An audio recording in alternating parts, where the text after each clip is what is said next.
I am Sugirtham. I am posting a videos on the course Cybersecurity. Module 1 is Introduction to Cybersecurity. So, what basically is cybersecurity?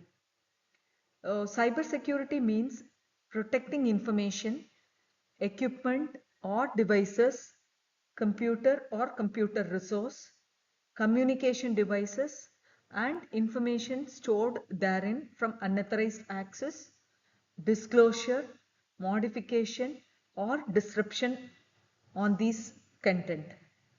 So the term includes both physical security of the device as well as the information stored therein. So what is the need for cybersecurity? So the rapid exploitation of information and communication technology has transformed every aspect of modern life. So we as individuals started using computers, smartphones, cloud computing, and internet resources for instant communication, online banking, healthcare applications, education, and entertainment applications. So this rapid growth of use of digital resources has triggered the need for security because there are very high chances that unauthorized users try to access this information, the data or the credentials that is stored online.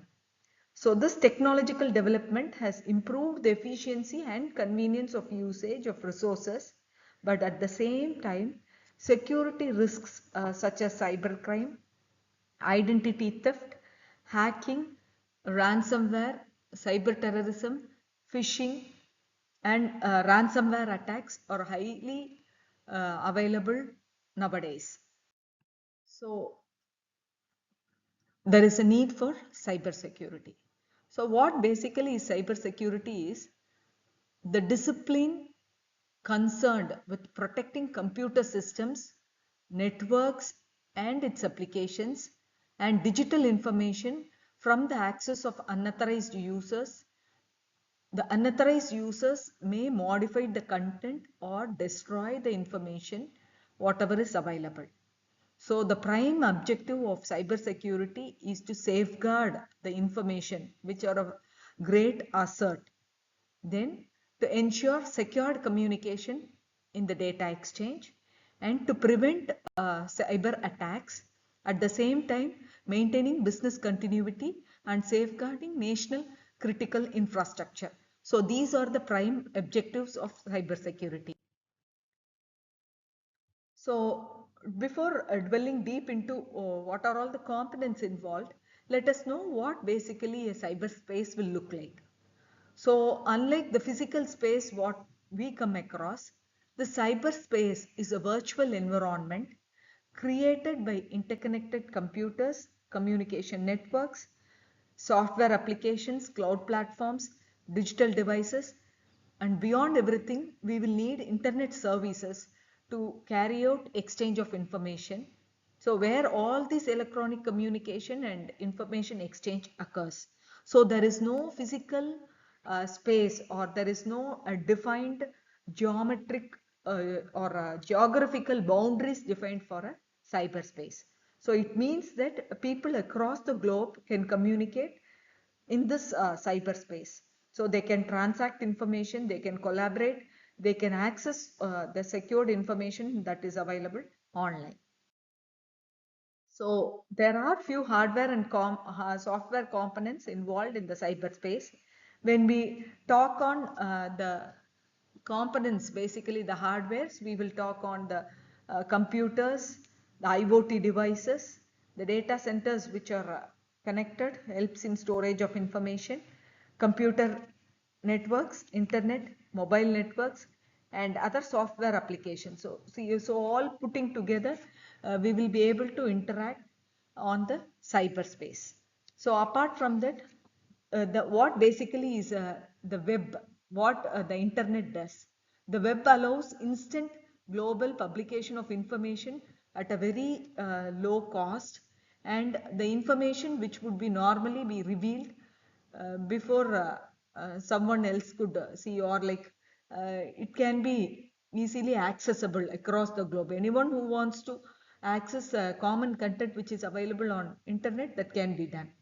So the applications that helps in these data exchanges always looks for security. So when we talk on security, we will be discussing on the confidentiality that is possible for a content available, the authentication, how authentic a person accessing a particular information, followed by the integrity of the message. So confidentiality, authentication, integrity, along with the availability of the content is much more essential.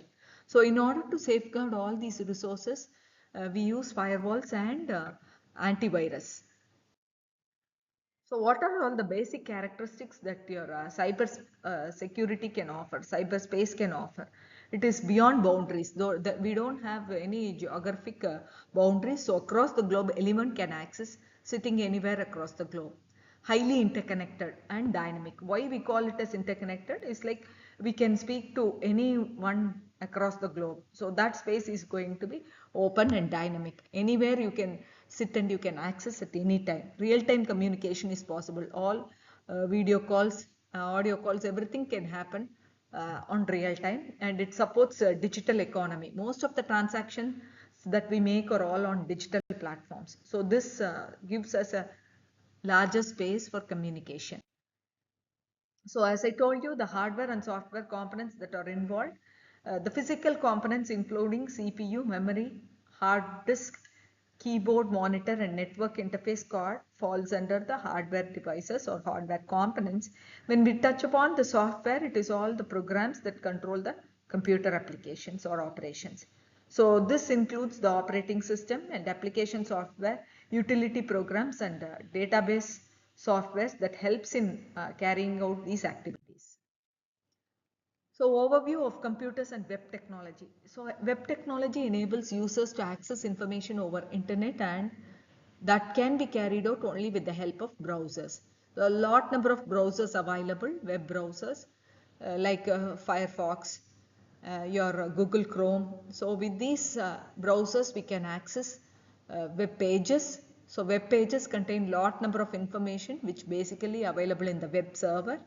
So web protocols helps in fetching these information from the web servers on the web page.